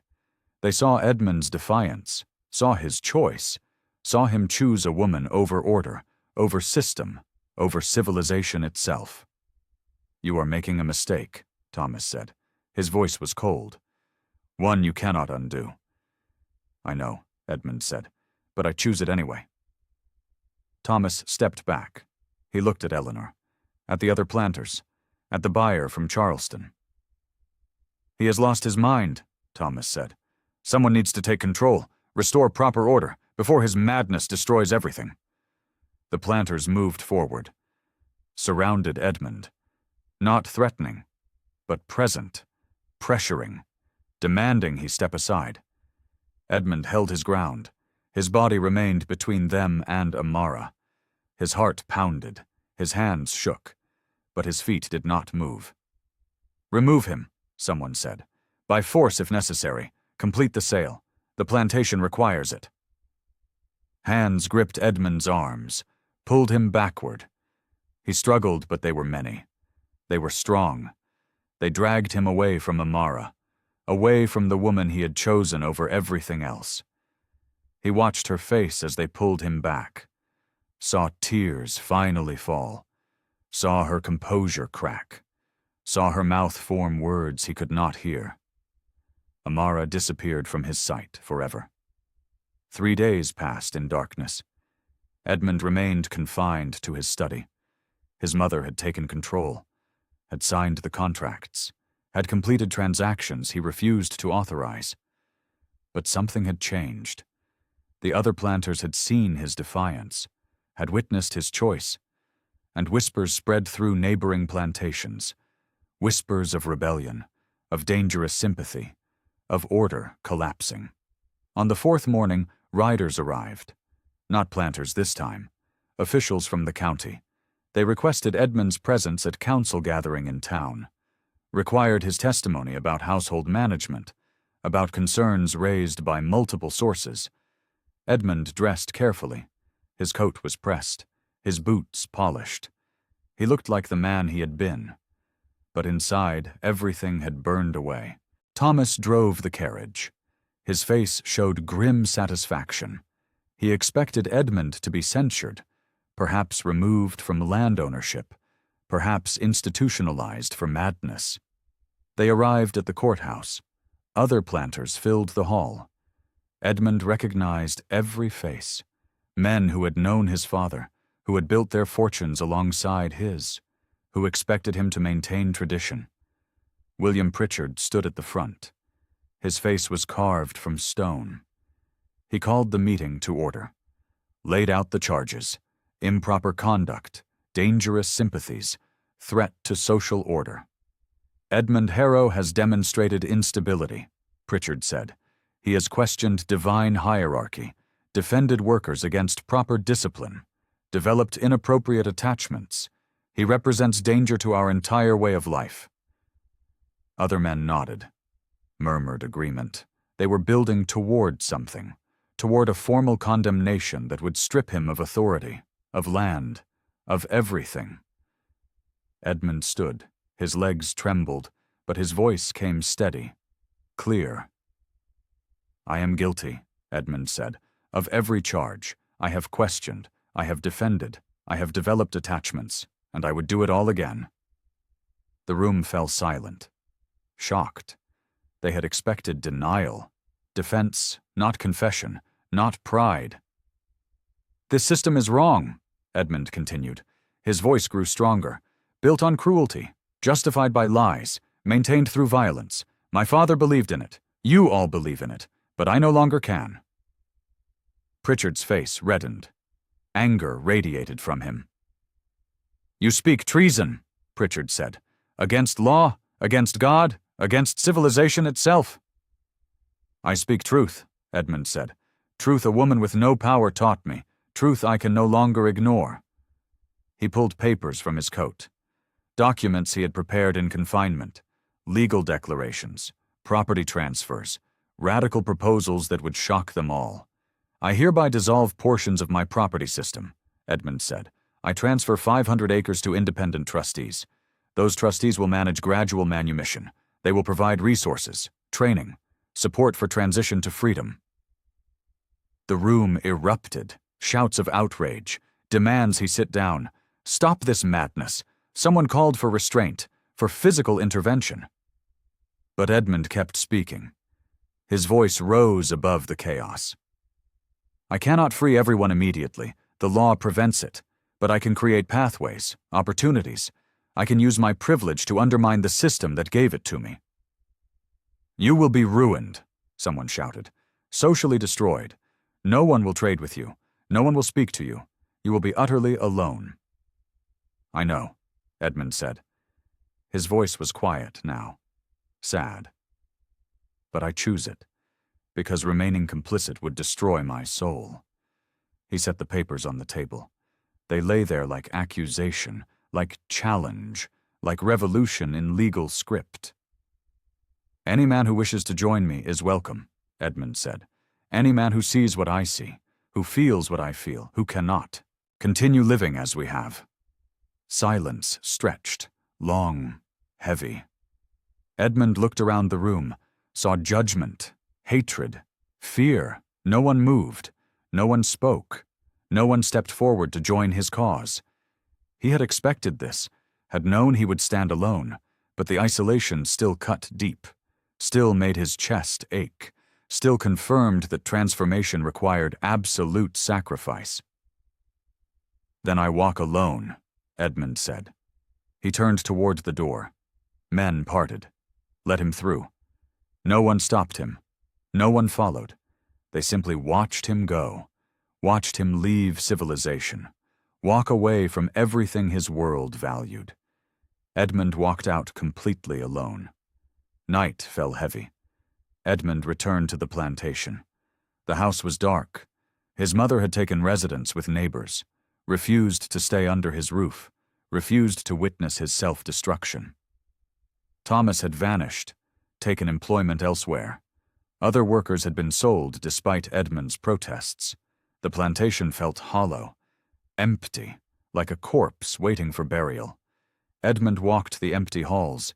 His footsteps echoed on wooden floors. Every room held memories of his father, of generations who had built wealth on suffering, who had never questioned, never doubted, never seen. He reached the kitchen door, paused. He knew where Amara was, the one place his mother had not dared to sell her, the quarters where Eleanor kept her confined until arrangements could be finalized. Edmund opened the door, stepped into the night, walked the path to the quarters. His heart pounded, his hands shook. He had no plan, no speech prepared, no justification for coming. He only knew he needed to see her, to tell her what he had done, to show her his choice. He knocked softly on her door. Silence stretched, then footsteps. The door opened slowly. Amara stood in dim candlelight. Her face showed surprise, then something else. Fear mixed with something he could not name. "Sir," she said, her voice was careful, "you should not be here." "I know," Edmund said, "but I needed to tell you what I did, what I chose." Amara stepped aside. Let him enter. Sarah sat on the bed. Her face showed alarm, but she said nothing, only watched with wary eyes. Edmund remained near the door, kept distance, maintained respect he should have shown from the beginning. "I spoke at the council gathering," Edmund said. His voice was rough. "I told them everything, confessed my changed beliefs, announced property transfers, declared my intention to undermine the system." Amara's breath caught. Her eyes widened. She had not expected this, had not believed he possessed the courage. "They condemned me," Edmund continued, "socially destroyed me. No one will trade with me. No one will speak to me. I am utterly alone in my world." "Why?" Amara whispered. "Why would you do that?" Edmund felt tears rise in his throat. He swallowed them back, forced his voice to remain steady. "Because you were right," Edmund said. "Freedom is not enough. Kindness is not enough. Had to destroy what I was, what I represented. I had to use my power to dismantle power itself." Amara moved closer. She studied his face, his trembling hands, his desperate eyes. She saw the truth in him, the transformation, the absolute surrender of everything he had been. "What will you do now?" Amara asked. Her voice was gentle. "I do not know," Edmund said. "The plantation will fail. I will lose everything. I will work, labor, do whatever is necessary to survive." He paused. "But I will not own anyone. I will not profit from suffering. I will not be what my father was." Sarah stood. She moved beside Amara, placed a protective hand on her friend's shoulder. "Pretty words," Sarah said. Her voice was hard. "But words do not change reality. The system remains. We remain trapped. Your sacrifice changes nothing." "You are right," Edmund said. "But it is all I can offer. My destruction, my public condemnation, my complete rejection of the life I was born into." Amara's eyes filled with tears. They fell slowly down her cheeks. She did not wipe them away, simply let them fall.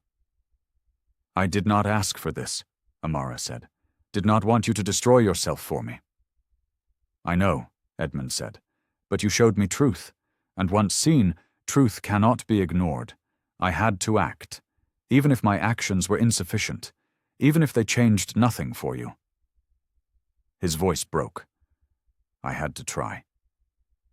The silence stretched, heavy with everything they could not say, everything the world would not allow them to say. Edmund felt his legs weaken. He sank to his knees, not in supplication, not in proposal, in surrender, complete surrender of pride, of position, of everything he had used to maintain superiority. "I do not know who I am without this land," Edmund whispered. "Without this authority, without this power." Amara knelt before him. Her hands touched his face. Gentle. Careful. She lifted his eyes to meet hers. "Then build a self without chains," Amara said. Her voice was firm, clear. "Not just without chains you impose, but without chains you wear. Free yourself as you want to free others." Edmund felt something crack inside his chest. She was showing him the way forward, the path through darkness, the possibility of becoming someone entirely new. "I am afraid," Edmund said. I know, Amara said. But fear is where transformation begins, where old selves die, where new ones emerge. Edmund's hands covered hers. They knelt together in the small room. The candle flickered. Shadows danced across walls. Outside, the plantation waited. Empty. Hollow. Dying. But here, in this small space, something else was being born. He collapsed to his knees, broken. Morning brought consequences. Edmund woke in his empty house. Creditors arrived before breakfast. They carried court orders, property seizures, foreclosure notices. The plantation was being taken, piece by piece, field by field. Everything his family had built across 3 generations would be sold at auction. Edmund felt nothing. Not grief, not anger, only strange relief. The weight lifting, the burden finally removed. He dressed in simple clothes, workers' clothes. He would join them now, labor beside them, share their struggles. He possessed no other path forward. He found Amara in the kitchen. She worked alone. Sarah had been sold while he was confined, taken to a plantation in North Carolina.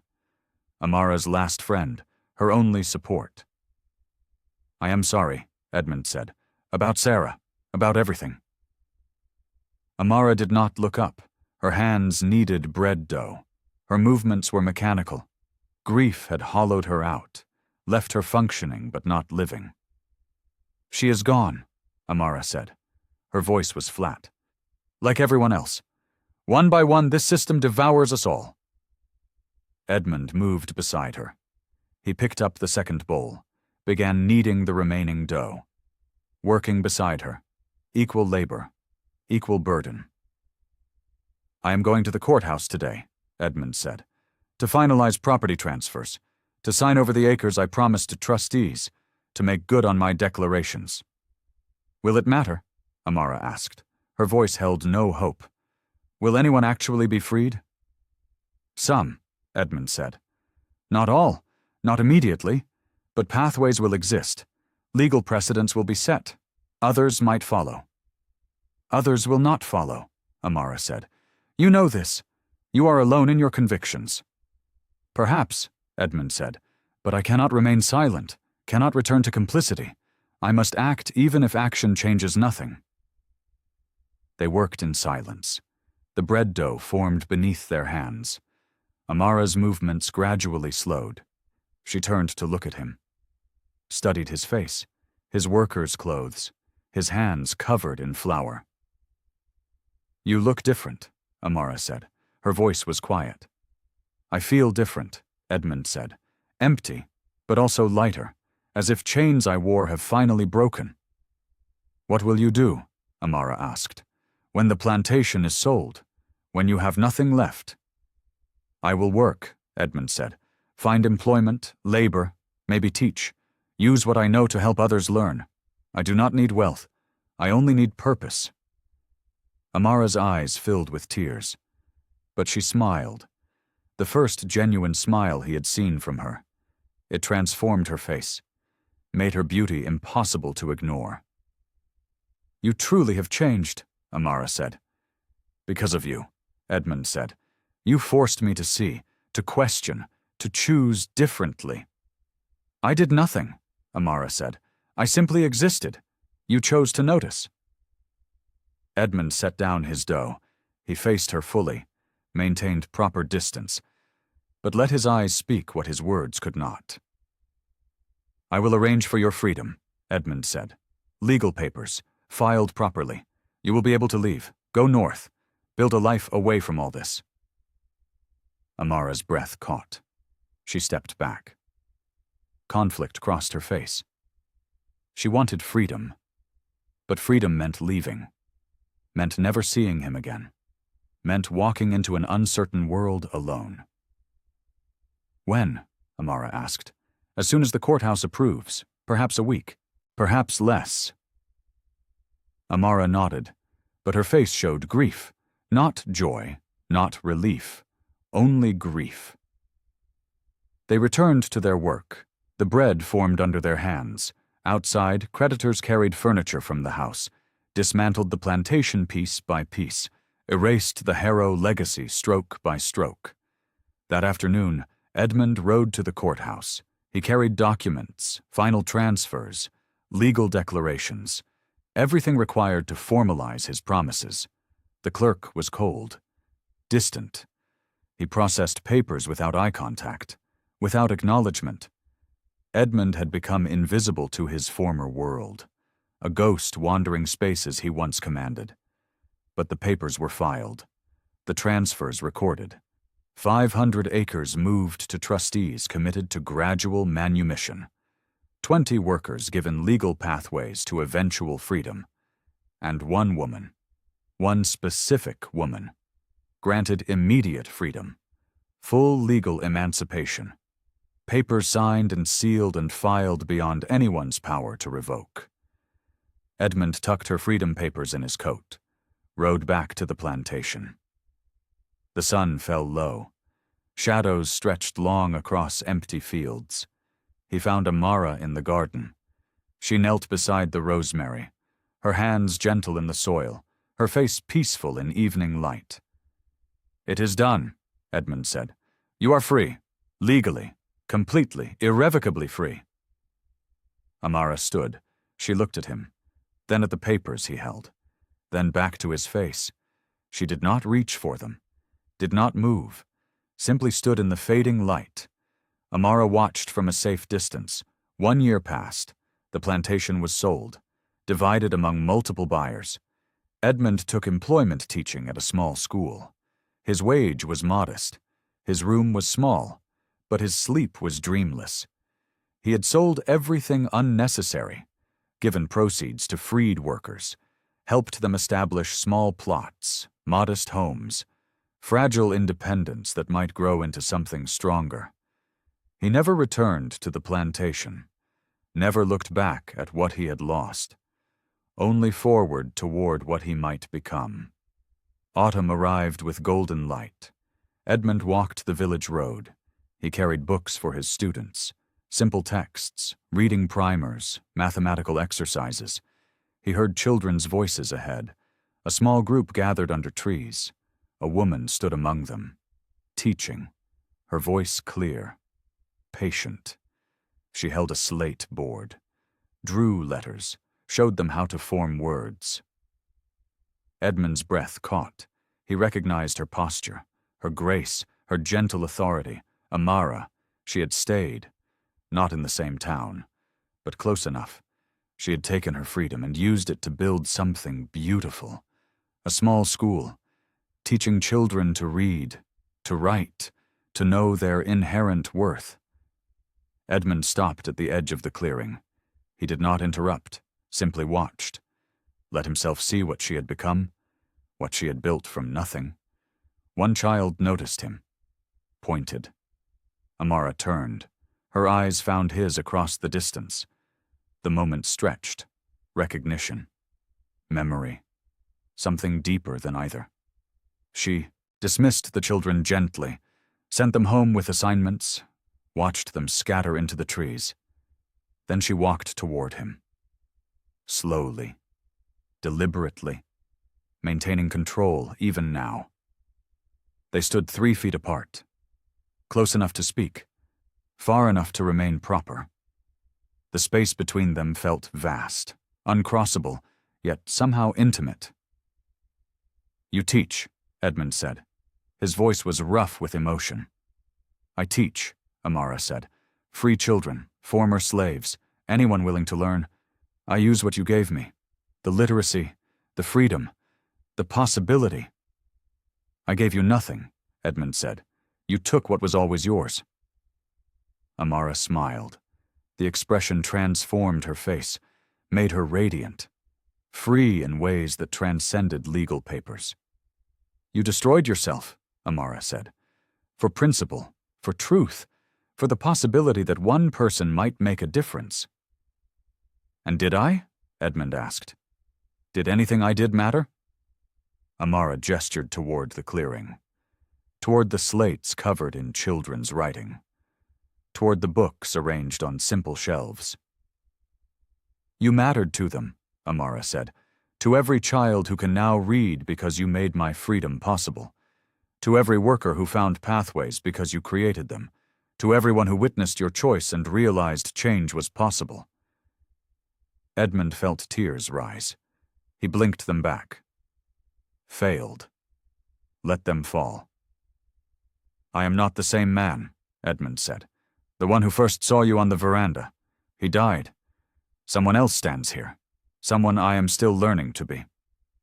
I know, Amara said. Her voice was gentle. I died too, and was reborn. We are both new, both changed, both still becoming. They stood in silence. The autumn wind moved through trees. Leaves fell golden around them. The world continued its eternal turning, indifferent to their small transformations, yet somehow made better by them. Amara stepped closer, not invading, simply narrowing distance. Edmund did not move, did not reach, did not assume. They had both learned patience, both understood that closeness required consent, that connection built slowly, that trust was earned through consistent action over time. Will you walk with me? Amara asked. Just walk, as two free people, choosing each other's company. I would like that, Edmund said. They walked side by side, through the village, past the school, toward the river where water flowed eternal. They spoke of small things, of students, of books, of plans for winter, of hopes for spring. No grand declarations, no promises, just presence, just choice, just the simple act of two people walking together, not bound, not owned, not trapped by systems or expectations, just chosen. As they walked, Amara's hand brushed against Edmund's sleeve.